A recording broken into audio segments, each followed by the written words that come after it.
Hi అండి. మేమైతే మహబూబాబాద్ నుండి గర్రెపల్లి వెంకటేశ్వర్లు గారి ద్వారా Maha Kumbh Mela వెళ్ళొచ్చాము.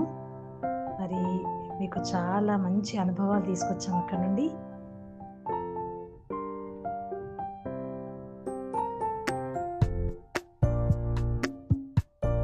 Okay, let's get it.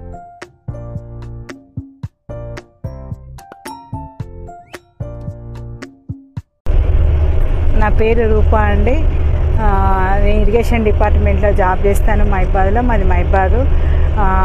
RGK 84 ప్రేక్షకులందరికీ నమస్కారం అండి. మేమందరం కలిసి ట్రిప్ మహిబాద్ నుంచి ప్రయాగరాజ్కి ట్రిప్కి వెళ్ళాము. బాగా యాత్ర చూసామండి. ఫస్ట్ భద్రాచలం వెళ్ళాము. రాములవారి దర్శనం రథసప్తమి రోజు మంచిగా దర్శనం అయింది. మళ్ళీ అక్కడి నుంచి అమరకుంట సాయంత్రం చూసి నర్మదా నది జన్మస్థానానికి వెళ్ళి సందర్శించాము. అక్కడ బాగుంది. అక్కడ పండగ వేళలాగా బాగా చేశారు. టపాసుల మధ్యలో హారతి, నర్మదా నది అవన్నీ చూసి మళ్ళీ అక్కడి నుంచి నెక్స్ట్ డే ప్రయాగరాజ్ వచ్చాము. ప్రయాగరాజ్లో కూడా దర్శనం అయింది. మాకు సంగమంలో స్నానం చేసాము అందరం కలిసి. మళ్ళీ కొద్దిమంది ఆంజనేయ స్వామి టెంపుల్ దర్శించుకొని వచ్చాము. 144 సంవత్సరాలకు వచ్చే కుంభమేళాలో మనం అందులో పుణ్యనదిలో త్రివేణి సంగమంలో యమున, గంగా, సరస్వతి, అంతర్వేది సరస్వతి ఈ 3 సంగమంలో మనం స్నానం చేయడం వల్ల మనం తెలిసి తెలియక ఏదైనా చేసినా కూడా అందులో పోతుంది, మంచి పుణ్యం వస్తుంది. కాబట్టి అందరూ సంగమానికి రావాలని చాలామంది వస్తున్నారు. మంచిగా ఉంది. అనుభవపూర్వకంగా అయితే నాకు కుంభమేళకి వెళ్ళడం మాత్రం చాలా కొంచెం ఇబ్బంది అయింది. అక్కడ ట్రాఫిక్ జామ్ అయిపోయింది. ప్రయాగరాజ్ అంతా ట్రాఫిక్లోనే ఉంది.